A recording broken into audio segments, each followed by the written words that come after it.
There's a story of a young girl who loved to paint. She would sit for hours, lost in a world of colors, creating masterpieces that only she could see.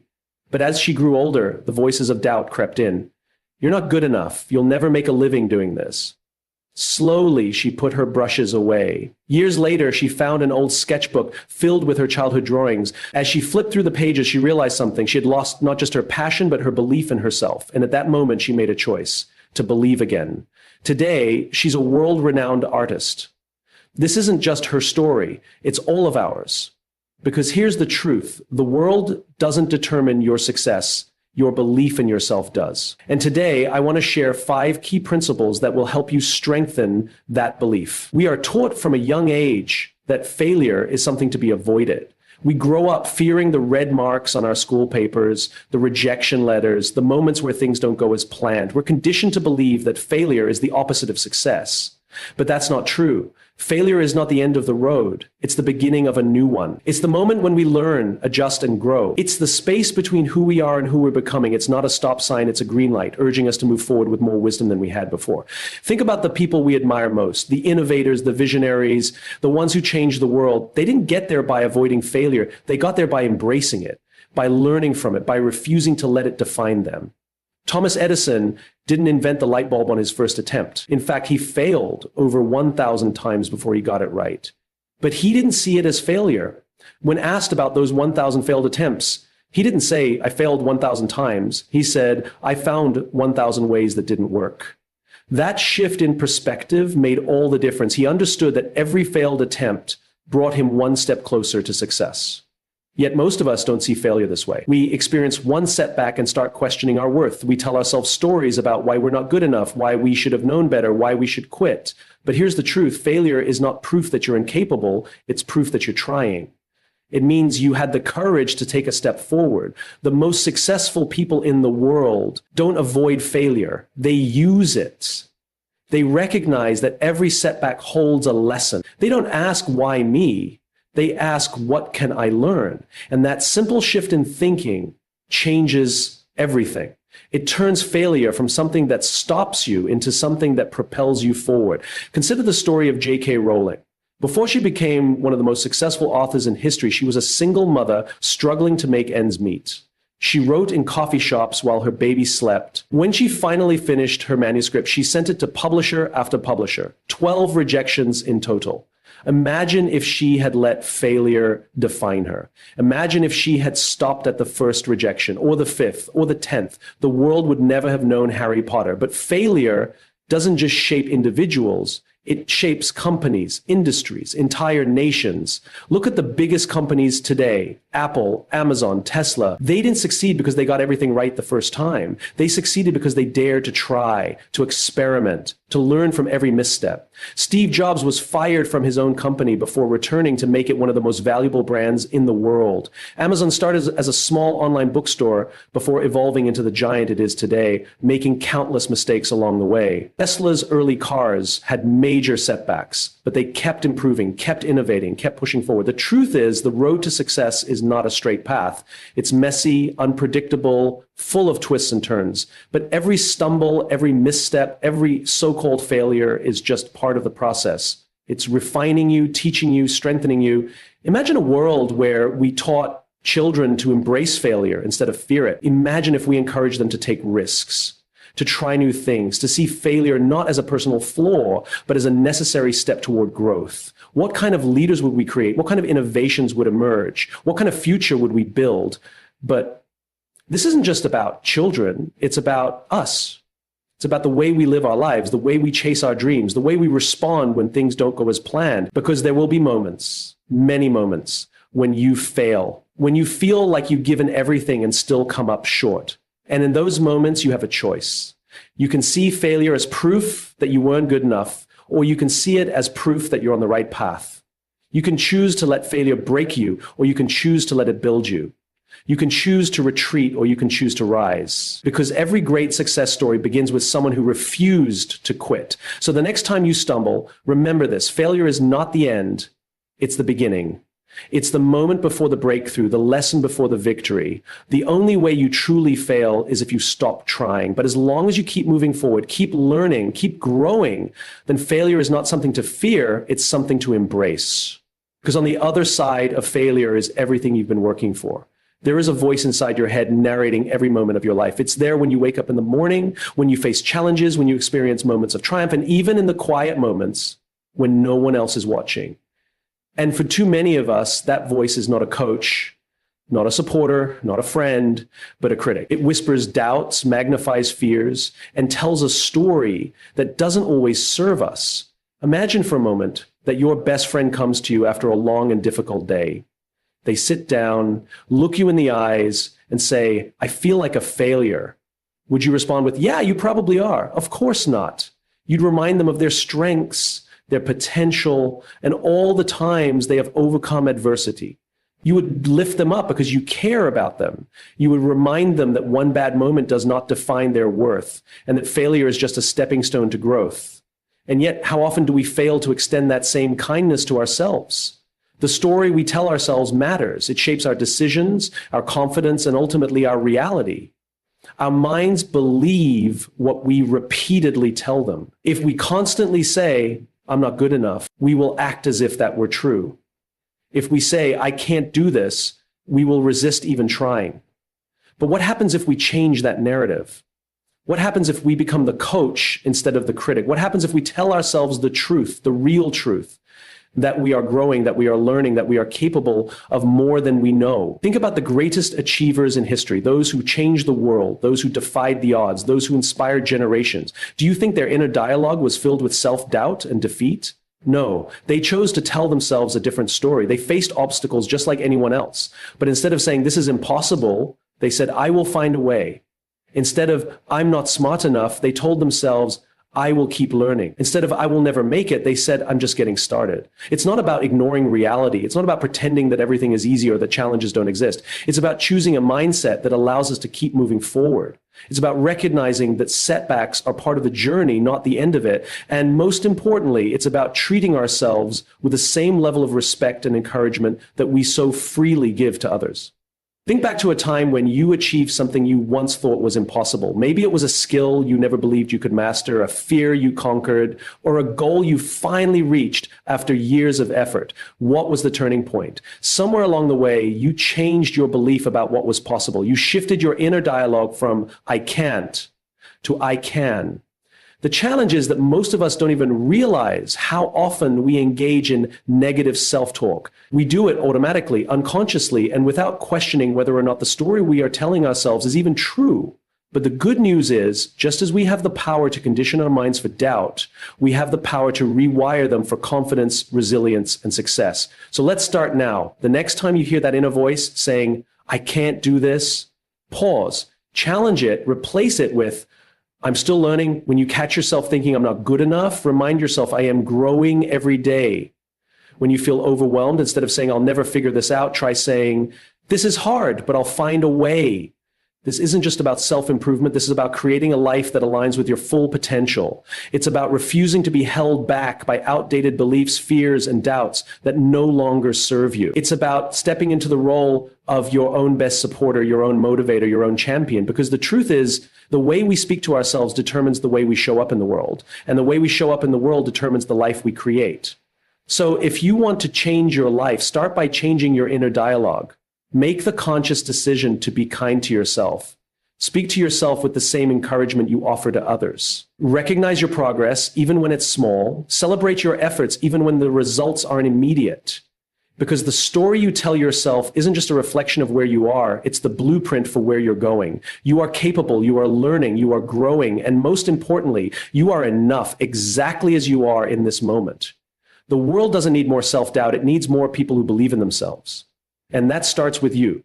There is something incredibly powerful about the people we choose to keep in our lives. They shape us in ways we often don't even realize. Their energy, their outlook, their attitudes, these things are not just incidental. They seep into us. influencing how we see ourselves, how we approach challenges, and ultimately how we live our lives. We are not islands, independent and untouched by those around us. We are deeply connected, and the company we keep can either lift us to new heights or anchor us to mediocrity. Think about a time when you shared a dream with someone, something big, something that set your soul on fire, only to be met with skepticism or indifference. Maybe they told you it was impossible, that you were thinking too big, that people like you don't achieve things like that. The weight of their doubt clung to you, and for a moment you second-guessed yourself. That hesitation, that flicker of uncertainty is powerful. It's the beginning of compromise, the first step towards settling for less. And if you hear that kind of talk long enough, if you let that energy surround you, it becomes your new reality. You stop playing it safe. You lower your expectations. You stop reaching. But what if you had people in your life who responded differently? What if instead of doubt, they met your dreams with excitement? What if they saw your ambition and reflected it back to you tenfold? Imagine the difference. When you share your vision and someone says, yes, that's amazing, you should absolutely go for it, it changes everything. Their belief in you strengthens your own. Their courage fuels yours. And suddenly you're not just dreaming, you're acting, moving, pushing forward. The truth is the people we spend the most time with shape our reality. They create the atmosphere we operate in. And that atmosphere is either one of growth and encouragement or stagnation and fear. If you want to be extraordinary, if you want to break barriers and build something meaningful, you have to be intentional about who you allow in your space. You have to surround yourself with people who remind you of what's possible, not what's impossible. Some people drain you, and some people fill you up. Some people make you question your abilities, and some people push you to be better. Take a moment to think about the people closest to you. When you leave a conversation with them, do you feel energized or exhausted? Do you feel inspired or discouraged? This matters more than we often acknowledge. Energy is contagious. Just like you wouldn't stay in a room full of smoke if you wanted to breathe, you shouldn't stay in an environment full of negativity if you want to thrive. It's not always easy. Sometimes the people who hold us back are the ones we care about most. Friends, family, colleagues, people who mean well but project their own fears onto us. They're not trying to sabotage us. They're protecting us in the only way they know how. But you have to recognize the difference between someone keeping you safe and someone keeping you small. And if you want to grow, you cannot let the fear of others dictate your path. Finding the right people isn't about surrounding yourself with those who always agree with you or tell you what you want to hear. It's about finding those who push you to think bigger, who challenge you in the right way, who hold you accountable to your own potential. The right people won't let you settle. They won't let you make excuses. They will remind you of who you are and what you're capable of, even when you forget. Think about the great innovators, the pioneers, the people who changed the world. They didn't do it alone. They had mentors, partners, teams who believed in them before the world did. They had people who encouraged them when things got tough, who reminded them why they started, who saw something in them even when they couldn't see it in themselves. No one reaches greatness in isolation. No one achieves their highest potential in the wrong environment. If you want to succeed, be intentional. Seek out those who inspire you. Find mentors who have walked the path before you and can show you what's possible. Surround yourself with people who elevate your thinking, who challenge you to do more, to be more, and just as importantly, be that person for others. Be the friend who encourages, be the voice that lifts people up, be the energy that others want to be around. Your dreams, your goals, your potential, they are too important to be left to chance. Who you surround yourself with is a choice. Choose wisely. Imagine a child standing at the edge of a playground, eyes wide with wonder as they watch others climb, swing, and jump. The moment is filled with hesitation, with uncertainty. They don't know if they can do it, but the desire is there, and so they take the first step. They reach for the ladder, their small hands gripping the rungs, pulling themselves up. They may not make it to the top right away. They may slip, they may fall, but they try again and again until one day, without even realizing it, they are climbing with confidence, swinging with ease, running with joy. Not because they waited to feel ready, but because they acted before they believed. And yet, somewhere along the way, we forget this. We grow older, and instead of taking action, we hesitate. We tell ourselves we need more time, more preparation, more certainty. We wait for confidence before we act. But confidence isn't something we find. It's something we build, brick by brick, step by step, through the very act of doing. Think about the moments in life where you felt truly confident. It wasn't because someone handed it to you. It wasn't because you read a book about confidence or watched someone else be confident. It was because you did something again and again until you owned it. Confidence isn't a feeling you wait for. It's a muscle you strengthen through repetition. Consider the first time you rode a bike. It was wobbly. Maybe you scraped your knee. Maybe you fell more times than you could count, but you didn't stop because something inside you believed that if you kept going, eventually you'd get it. That is the essence of confidence. It grows in the doing, not in the waiting. And yet, as adults, we hesitate. We hesitate before speaking in meetings. We hesitate before sending that email. We hesitate before starting that business, before having that conversation, before stepping into the unknown. We tell ourselves we're not ready, that we need more information, that we need more time. But what we really need is to take the first step. Because waiting doesn't build confidence. Action does. Take a moment to imagine a world where you always felt ready. Imagine if every time an opportunity arose, you felt perfectly prepared, completely confident, and absolutely certain of success. Sounds great, doesn't it? But here's the truth. That world doesn't exist, and it never will, because readiness is a myth. There will always be uncertainty. There will always be fear. The question is not whether you feel ready. The question is whether you're willing to act despite not feeling ready. Think about the leaders who inspire you, the people who seem fearless, the ones who step into the unknown and make things happen. They aren't fearless. They aren't immune to doubt. The difference is they act despite it. They understand that confidence is not a prerequisite for action, but a byproduct of it. They know that the only way to believe in yourself is to give yourself reasons to believe. So how do you start? You start small. You start where you are. Speak up in that meeting, even if your voice shakes. Send that email, even if you think you're underqualified. Make the call, share the idea, take the step, because every small action is a vote for the person you want to become. And each time you do, you prove to yourself that you are capable. The snowball effect of action is powerful. The more you do, the more you believe in yourself. The more you believe in yourself, the more you do. And suddenly, things that once seemed impossible become second nature. What was once terrifying becomes exhilarating. What once felt like a risk now feels like an opportunity. But let's be clear. Taking action doesn't mean you won't fail. It doesn't mean you won't stumble. But failure is not the enemy. Fear of failure is, because failure is nothing more than proof that you tried, proof that you had the courage to take the leap. And with each attempt, you get stronger. You learn, you grow, and most importantly, you keep moving forward. Imagine if the great innovators of history had waited until they felt ready, if they had hesitated, doubted themselves, and let fear hold them back, if they had convinced themselves that they needed more time, more experience, more certainty, the world would be a very different place. The breakthroughs, the inventions, the revolutions, they didn't come from waiting. They came from action, from people who dared to step into the unknown, who took the leap before they were ready, who trusted that confidence would follow action, not the other way around. You have that same power. Right now, in this moment, the power to act, the power to start, the power to move forward despite not feeling ready, because the truth is you will never feel 100% ready. And that's okay. What matters is that you move anyway. So what's the thing you've been hesitating on? What's the step you've been putting off, waiting for the perfect moment, the perfect conditions, the perfect confidence? What if today was the day you took that step? What if today was the day you proved to yourself that you don't have to feel ready to take action? Because once you do, you'll realize something incredible. Confidence isn't the starting point. It's the result, and it's waiting for you on the other side of action. Self-doubt is insidious. It creeps in like a quiet whisper, questioning your abilities, your decisions, your worth. It asks, who do you think you are? And for a moment, maybe longer, you hesitate. You wonder if you're truly capable. You wonder if you belong. You wonder if you have what it takes. But there is something within you that is louder than doubt, something more powerful than fear, something that doesn't just answer back, but roars with certainty. This is why I'm here. That something is your purpose. It is the core of who you are, the foundation of what you believe, and the reason you keep moving forward, even when everything inside you is telling you to stop.